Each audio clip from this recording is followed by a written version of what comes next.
পুরো বলিউড স্টাইলে আবারও ভয়ঙ্কর রূপে হাজির হলেন শাকিব খান। হ্যাঁ দর্শক, এই লুক এবং শাকিব খানকে নিয়ে আরেকটি ধামাকাদার খবর জানাবো শেষে, তাই শেষ পর্যন্ত দেখলে আপনি অবাক হয়ে যাবেন। প্রিয় দর্শক, বর্তমানে শাকিব খানের তাণ্ডব মুভি নিয়ে চলছে একের পর এক ধামাকা। রাজশাহীতে শুটিং শেষ, এবার বাকি শুটিং হবে ভারত এবং থাইল্যান্ডে।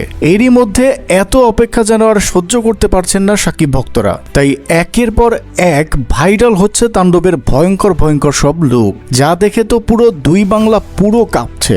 আজ আরেকটি ভয়ঙ্কর লুক ভাইরাল হয়েছে। প্রিয় সুপারস্টার শাকিব খান একটি রোলস রয়েলসের সামনে দাঁড়িয়ে, হাতে মেশিন গান এবং পেছনে ভয়াবহ ধ্বংসস্তূপ। এই ছবিটি ফ্যানমেড, কিন্তু লুকটি দেখার পর থেকেই শাকিব ভক্তরা পুরো তোলপাড় সৃষ্টি করেছে।